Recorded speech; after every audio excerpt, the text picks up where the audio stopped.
நம்ம இப்போ பார்த்தீங்கன்னா ஒரு 1000 பேர் இருந்தா அதில் ஒரு 10 பேர் தகுதியான ஆள் இருந்தாலே பெரிய விஷயமா இருக்குது. நம்ம கூடுற கூட்டத்தை தான் பார்க்கிறோம். கர்த்தரதில் பண்ணுகிறவருடைய ஜெபத்தினுடைய குவாலிட்டி என்ன என்பதை கர்த்தர் பார்க்கிறார். இவன் உண்மையிலே இந்த வாக்குத்தத்தத்தை நம்பித்தான் ஜெபம் பண்றானா, நடக்கும் என்று விசுவாசித்து தான் ஜெபம் பண்றானா, அல்லது அவன் ஏதோ மற்றவர்கள் பார்க்கிறார்கள் என்பதற்காக ஜெபம் பண்றானா? அதான் இன்னைக்கு ஒரு நல்ல ஒரு வார்த்தை சொன்னாங்க, இங்கே ஜெபம் பண்றது பத்தாது, வீட்லையும் அதே மாதிரி நீங்க ஜெபம் பண்ணணும். அதான உண்மையான ஜெபம். நீங்கள் உண்மையிலே தேசத்தை குறித்து பாரப்பட்டா கூட்டத்தில் மாத்திரம் எப்படி வரும்? கூட்டத்தில் வரும்போது ஒரு கேங் ஸ்பிரிட்னு சொல்லுவாங்க. கூட்டத்தில் ஒரு 10 பேர் இருந்தால் ஒரு ஸ்பிரிட் இருக்கும், பார்த்துருப்பீங்க.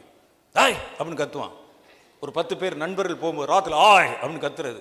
இதே ஆள் தனியாக போகும்போது பாருங்களேன், தலையை குஞ்சிட்டே போவான். பார்த்துருக்கீங்களா? Gang spirit. அதே மாதிரி இந்த கேம்ப் ஸ்பிரிட்னு ஒன்று இருக்குது. கேம்ப்பு முகாம்கள் நடத்தும் போது, நீங்கள் முகாமில் எத்தனை பேர் போயிருக்கீங்கன்னு தெரியல, நம்ம மாதிரி கன்வென்ஷன் மீட்டிங் முகாமில் போயிருப்போம். ராத்திரி 10 மணி வரைக்கும் நான் பேசியிருப்பேன்.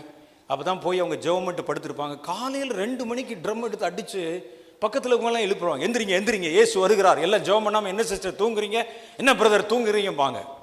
நம்ம நடுங்கிடுவோம், என்னடா இப்போ தான் படுத்தோம், 3:30 மணிக்குள்ளே எழுப்பி விட்டானே. இதே ஆளை நீங்கள் வீட்டில் போய் பார்த்தீங்கன்னா 9 மணி குறையாமல் எந்திரிக்க மாட்டான்.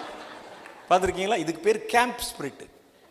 சத்தமாக பாடுறது, அந்நிய பாஷை அப்படியே பேசுறது, மரத்துக்கு கீழ் நின்று பேசுறது, பார்த்துருக்கேன் நிறைய காட்சிகள். இதே ஆள் மற்ற இடத்துல பேசுவான்னு கேட்டால் பேச மாட்டான். அப்போ இது அல்ல ஒரு உண்மையான ஜெபம். அந்த விசுவாசித்து வாக்குத்தத்தங்களை விசுவாசித்து பண்ணுகிற ஜெபம். அவர்கள் வித்தியாசமாக இருப்பாங்க. அப்போ ஜெபமும் ஜெபிக்கிறவர்களும். ஜெபம் எவ்வளவு முக்கியமோ அந்த ஜெபத்திற்கு ஏற்ற ஜெபிக்கிறவர்கள் அதனுடைய தகுதியை பெற்றிருந்தா தான் அந்த ஜெபம் பலன்களை கொடுக்கும்.